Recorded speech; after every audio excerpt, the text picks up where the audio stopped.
ایک صاحب میرے پاس آئے, کہنے لگے وہ آپ ناراض نہیں ہونا بھائی جو ان کا واقعہ ہے, وہ ان کو کسی کو کیا پتا چلے کس کا واقعہ ہے یہ. وہ کہنے لگے یار وہ مفتی صاحب یہ بندہ جو ہے نا یہ گھر سے باہر نکلنا چاہتا ہے. میں نے کہا کیوں؟ کہہ رہا ہے اس کی سمجھ میں ابا نہیں آ رہے, اس کی سمجھ میں ابا نہیں آ رہے. تو میں نے آج ان سے پوچھا ابا آ گئے؟ انہوں نے کہا ابا نے ان کو ایک انجیکشن لگایا جس کی وجہ سے اب ان کو ابا سمجھ میں آنا شروع ہو گئے. تو میں نے کہا عجیب دور ہو گیا کہ یار پہلے تو باپ کہتا تھا کہ میری سمجھ میں بچہ, مجھے بیٹا سمجھ میں نہیں آ رہا. اب بچوں کو یہ قیامت کی علامت ہے یا نہیں؟ بچوں کو ابا سمجھ میں نہیں آ رہے. یعنی بچے چاہ رہے ہیں ابا کس کے حساب سے چلیں؟ ہمارے حساب سے چلیں. تو بھائی شادی سے منع کرتے ہیں, آپ کر لیں. باقی وسائل نہیں ہے تو آپ کو کوئی رشتہ ہی نہیں دے گا تو کیسے کریں گے؟ اگر رشتہ مل رہا ہے تو آپ کریں, رشتہ نہیں مل رہا تو بھائی شادی صرف آپ کے کہنے سے نہیں ہو جاتی. لڑکی والے وسائل دیکھتے ہیں اور ان کا حق بھی بنتا ہے کہ وہ وسائل دیکھیں. تو ہم آپ کو ترغیب دیتے ہیں آپ ٹرائی کرتے رہیں, لڑکی والوں کو ترغیب دیتے ہیں کہ آپ جلد بازی نہ کریں, بندے کو دیکھ کے دیں. تو دونوں اپنا کام اور اپنی ذمہ داری پوری کریں. سمجھ رہے ہیں؟ پھر قرآن نے کہا ہے کہ جن کو رشتہ نہیں مل رہا, استطاعت نہیں ہے, تو ایک دوسرا آپشن بیان کیا کہ وہ عفت اور پاک دامنی سے زندگی گزاریں, برائیوں میں پڑنے کی کوشش نہ کریں. ان قریب اللہ ان کے لیے انتظام کر دے گا. مفتی صاحب یونیورسٹیوں میں لڑکیوں میں پڑھتے ہیں تو رغبت پیدا ہوتی ہے تو ابا کو شادی کا بولو تو منع کرتے ہیں, دوستی لگانے سے بھی منع کرتے ہیں. ابا سے شادی کی اجازت لینا ضروری نہیں ہے, یہ بہت اچھی طرح سمجھ لو. ابا کو صرف یہ حق حاصل ہے کہ وہ بولے بیٹا تو شادی تو کر رہا ہے لیکن میری مرضی سے کر لے تو مجھے زیادہ خوشی ہوگی. تو بیٹے کو بھی چاہیے کہ جہاں ابا کہہ رہے ہیں وہاں کر لے, یہ زیادہ اچھی بات. لیکن ابا یہ کہیں کہ تو نے ابھی شادی کرنی ہی نہیں ہے اور آپ کہو کہ میں اپنے خرچے پہ کر رہا ہوں, تو ابا کو پھر روکنے کا حق نہیں ہے. کل ایک صاحب آئے, انہوں نے کہا کہ میری والدہ کہتی ہیں اگر تو نے شادی کی تو میں خودکشی کر لوں گی, میں یہ کر لوں گی, میں وہ کر لوں گی. میں نے کہا آپ شادی کر لو, ماں کو آپ سے شادی سے روکنے کا حق بالکل بھی نہیں ہے. یہ میں اس لیے بتا رہا ہوں کہ والدین کی بھی ایک کیا ہے باؤنڈری. اور وہ لڑکا گناہوں میں, مجھے پتا ہے وہ جا رہا ہے گناہوں میں, زنا کی طرف جا رہا ہے. میں نے کہا آپ کی والدہ نے آپ کو شادی سے روکا اور آپ سے اگر گناہ ہو گیا نا تو قیامت کے دن یہ عذر نہیں چلے گا اللہ کے سامنے کہ میری امی نے منع کیا تھا. اللہ کہے گا جب میں خدا ہوں, ماں کی نعمت کس نے دی ہے؟ اللہ نے دی ہے نا. تو آپ کی ماں کو بھی اللہ نے پیدا کیا, آپ کو بھی اللہ نے پیدا کیا. یہی تو شرک ہے کہ اللہ کے مقابلے میں کوئی نہیں ہے بھائی. یہ والدین کو بھی سمجھ لینا چاہیے کہ ہمارا بہت بڑا حق ہے مگر اللہ سے کم ہے. تو نکاح کے معاملے میں اس میں تو والدین کی اطاعت کی جائے گی کہ کہاں کرنی ہے شادی. اس میں تو ہم مشورہ یہی دیتے ہیں, آپ کی میں کم عقل ہے, باپ باپ زیادہ اچھا جانتے ہیں, ان کو فالو کرو. لیکن کرنی ہی نہیں ہے یہ والدین کو رائٹ نہیں ہے. آپ اگر اپنے خرچے ابا سے پیسے مانگ رہے ہو تو حق ہے اس کو روکنے کا. بیٹا میرے ذمہ تھا تمہیں پال پوس کے جوان کر دینا, کھلا دینا, تمہاری شادی کا خرچہ میرے ذمہ نہیں ہے, یہ کہہ سکتا ہے ابا.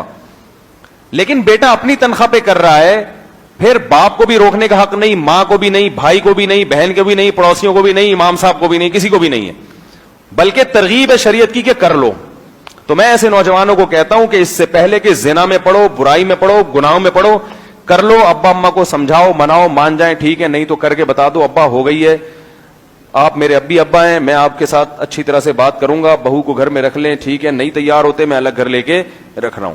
یہ کرنا پڑے گا آپ کو, سمجھ رہے ہیں؟ اتنا کانفیڈینس پیدا کرنا پڑے گا. کچھ نہیں ہوتا, کوئی طوفان نہیں آ جاتا. آپ نکاح کرو, میں پوری ذمہ داری کے ساتھ کہہ رہا ہوں آپ کو. اس کا ذمہ دار کون ہے قیامت کے دن کا؟ کہ میں ذمہ دار ہوں انشاءاللہ.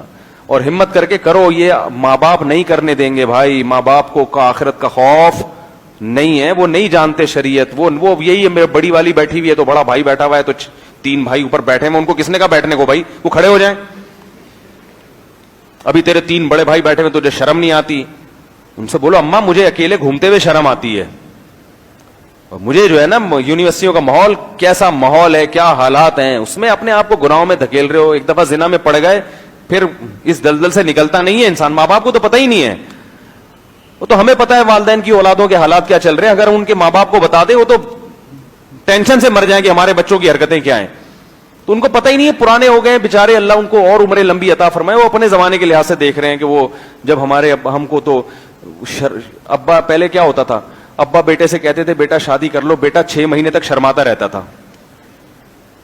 وہ ابا اپنے حساب سے نا وہ یہ سمجھ رہے ہیں کہ جیسے میرے ابا نے مجھے شادی کا کہا تھا تو مجھے ایک دم شوق لگا تھا یہ کیا ہو گیا, اور پھر وہ شرماتا رہا تھا میں 6 مہینے. اب ایڈوانس ہو گیا حساب کتاب, ٹھیک ہے نا, اب وہ دور نہیں ہے. ویسے بھی شریعت کی ترغیب ہے, جب اللہ اس کے رسول نے ترغیب دے دی تو ختم. تو وہ اب نہیں, اپنے آپ کو گناہوں میں مت دھکیلو, برائیوں میں مت پڑو. ایک دفعہ پڑ گئے بڑی مصیبت ہے. اس دلدل سے چرس اور ہیروئن کا نشہ اسے چھوڑنا آسان ہے, لیکن کسی کو یہ ان حرام کاریوں کا نشہ لگ جائے نا, اس دلدل سے نکلنا ناممکن نہیں ہے لیکن مشکل بہت ہے. تو اس لیے اپنے آپ کو بچاؤ اور ہمت کرو, ہمت. اور لڑکیوں کو دیکھا نہیں کرو یونیورسٹی میں جا کے پڑھنے کے لیے, تمہارے باپ نے تمہیں وہاں بھیجا ہے, لڑکیاں دیکھنے کے لیے بھیجا. وہاں نظر نیچی کر کے پڑھا کرو اور پتلی گلی سے نکل آؤ. دیکھنے میں سوائے ٹینشن کے کچھ بھی حاصل, گناہ میں پڑ گئے تو ایک عذاب ساری زندگی کا, اور نہیں پڑے تو ویسے ہی دماغ کیا ہوگا, خراب. تو بہتر نہیں ہے کہ جاؤ تمیز سے منہ نیچے کر کے, اور دل میں یہ جذبہ رکھو, منہ نیچے کر کے نہ پڑھتے رہو بس وہاں بیٹھ, دل میں جذبہ رکھو کہ یار یہ سارے لڑکے تو جھانکا تاکی میں لگے ہوئے ہیں, یہ کیا ہے. تو اپنے نفس کو تسلی دو کہ بیٹا اپنے پاؤں پہ کھڑا ہو جاؤں, انشاءاللہ 4 کروں گا میں. کیا کروں گا میں, دیکھتا ہوں, کسی کی نہیں سنوں گا. ابے ان لوگوں نے مجھے روک دیا اور اب جو ہے نا سارے دنیا کے مزے یہ لوگ اڑا رہے ہیں, میں اپنے آپ کو باؤنڈ کر کے مفتی صاحب کا بیان سن کے بس ادھر اپنے ٹیچر کو میں نے فوکس کیا ہوا ہے. تو کوئی بات نہیں, مفتی صاحب کی آدھی بات نہیں, میں پوری بات لوں گا. ایک اور یہ حقیقت ہے, ایک نوجوان نے مجھے بتایا, اس کے لیڈیز کا کپڑے کا کاروبار تھا. کہہ رہے دن رات لڑکیاں آتی تھی, اتنی بد نظری. تو کہہ رہے آپ کا بیان سنا کہ بھائی شادیاں کرو, تو کہہ رہے اس کے بعد سے بد نظری الحمدللہ چھوٹ گئی. میں نے کہا کوئی بات نہیں, خود کہنے لگا. کہہ رہے میں نے کہا اب میں دیکھوں گا نہیں, اب میں کیا کروں گا, جو پسند آئے گی نکاح کروں گا. اس نے کی شادی. ایک وہیں آ گئی کوئی لڑکی, اس نے کوئی ڈیٹ ویٹ مارنے کی کوشش کی, اس نے کہا بھائی ہم ڈیٹ والے لوگ نہیں ہیں. لڑکا بڑا ہینڈسم تھا, اسمارٹ تھا. کہہ رہا بھائی ہم غلط آدمی نہیں ہیں, ادھر مفتی صاحب کے بیان سنتے ہیں, اب ہم نے لڑکیاں دیکھنا چھوڑ دی ہیں, آپ کا کیا مسئلہ. انہوں نے کہا نمبر دے دیں. اس نے کہا شادی کرنی ہے تو بات کرو ورنہ نہیں. میں چماٹ لگے گا, نکلو یہاں سے. اس نے کہا شادی, وہ تو خوشی سے پاگل ہو گئی, شادی بھی ہو جاتی. لڑکے تو چسکے لیتے ہیں نا لڑکیوں سے. اس نے کہا ہاں بھائی اگر ہے تو وہ پیغام بھیجا, ماشاءاللہ آج ان کے بچے ہیں, ورنہ یہی ہوگا دل کے ارما آنسو میں بہ گئے, ان کے بچے ہم کو ماموں کہہ گئے. کیا خیال ہے, یہی ہوتا رہے گا. تو عدل بھی کرو, برابری بھی کرو, لیکن بد نظری مت کرو میرے بھائی.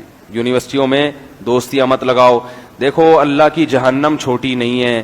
اکثریت کو مت دیکھو کہ یار لڑکے دوستیاں لگا رہے ہیں, زنا بھی کر رہے ہیں, یہ بھی ہو رہا ہے, وہ بھی ہو رہا ہے. قرآن نے بتا دیا. لوگ اکثریت کو دیکھ کے نا متاثر ہوتے ہیں, یار اتنے سارے لوگ غلط کر رہے ہیں تو میں نے کر لیا تو کیا ہو گیا. قرآن میں جگہ جگہ اللہ نے بتایا کہ میری جہنم چھوٹی نہیں ہے. لَأَمْلَأَنَّ جَهَنَّمَ مِنَ الْجِنَّةِ وَالنَّاسِ أَجْمَعِينَ. اللہ فرماتے ہیں تسلی رکھو, میں جہنم کو انسان اور جنات سے بھروں گا. اس میں کم جگہ نہیں ہے. اتنے لوگوں کو دیکھ کے متاثر نہ ہوا کرو. بہت بڑی جہنم بنائی ہے, چھوٹی نہیں ہے, اس کا پیٹ چھوٹا نہیں ہے. قرآن کہتا ہے کہ ہم جب جہنم سے کہیں گے حلم تلاتی, تیرا پیٹ بھر گیا ہے, جہنم پتہ ہے کیا کہے گی, حل من مزید, اللہ ابھی اور پبلک چاہیے مجھے. یہ کیوں اللہ نے جہنم کے نقشے ایسے کھینچے, یہ بتانے کے لیے کہ ان لوگوں کی اکثریت کو دیکھ کے متاثر مت ہو. اللہ سوال پوچھے گا قیامت کے دن کہ جب میں نے زنا کو اور حرام دوستیوں کو حرام کر دیا تھا تو تم ان حرام کاری کی طرف کیوں گئے, حلال کو چھوڑ کے اس طرف کیوں گئے تم. ایک اہل حدیث عالم تھے, بڑے احترام کے ساتھ, نام آپ لوگ بھی جانتے ہیں, مشہور عالم ہیں. ایک دفعہ ہم بیٹھے ہوئے گپ شپ لگا رہے تھے تو میری ان سے بات چیت ہوئی. کہنے لگے یہ جو آپ ایصال ثواب کے قائل ہیں کہ مردوں کو ثواب پہنچانا جائز ہے, قرآن پڑھ کے اور نماز پڑھ کے اور تسبیح پڑھ کے, یہ کہاں سے نکالا آپ لوگوں نے.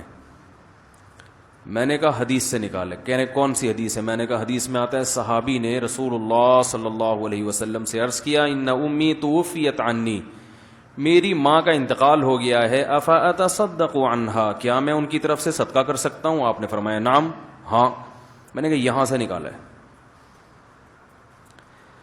کہنے لگے بھائی حدیث میں صدقے کا ذکر ہے, قرآن پڑھنے کا تذکرہ, یہ فاتحہ پڑھنا, قل اللہ 3 دفعہ پڑھنا, یہ تو کہیں بھی نہیں ہے. تو جتنی بات حدیث میں ذکر ہوگی ہم اس کو لیں گے. اپنی طرف سے جو اضافہ کرو گے وہ کیا ہوگی, بدعت. یہ تو اخپل اسلام ہو گیا نا. یہ تو اخپل طریقے سے آپ نے, اخپل تک کا لفظ انہوں نے نہیں کہا, میں کہہ رہا ہوں.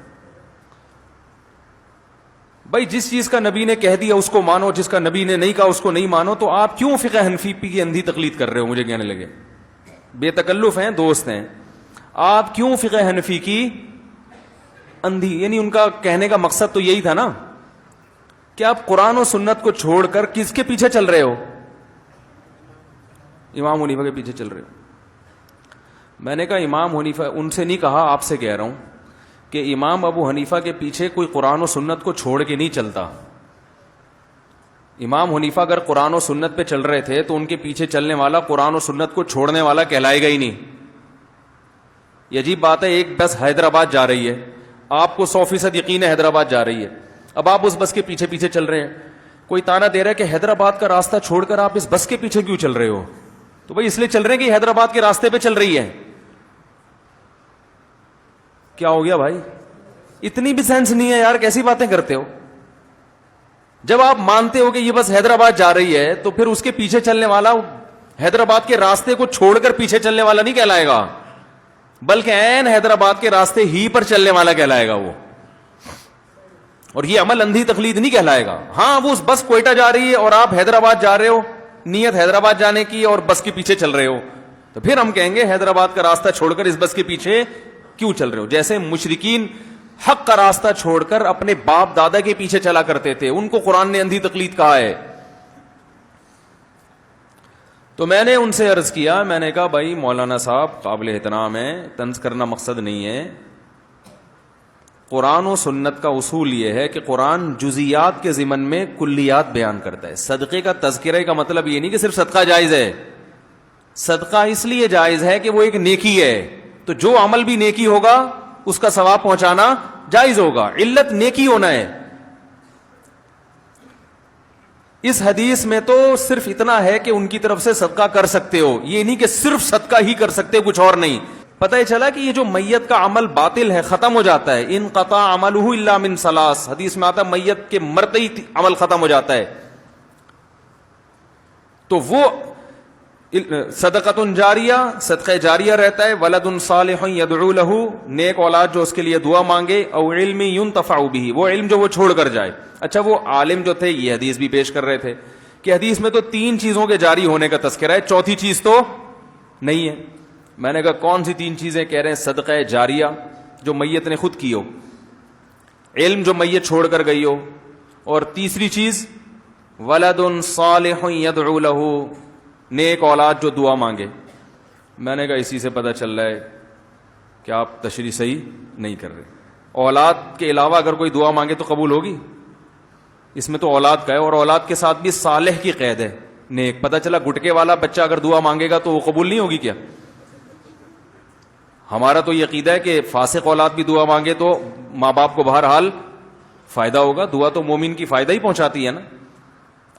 تو بھائی یہ ساری قیدیں اتفاقی ہیں کہ اکثر لوگ یہی 3 چیزیں چھوڑ کے جاتے ہیں. یہ مطلب نہیں ہے کہ ان چوتھی کوئی چیز نہیں ہو سکتی, بہت ساری چیزیں جو اس معنی کی ہوں.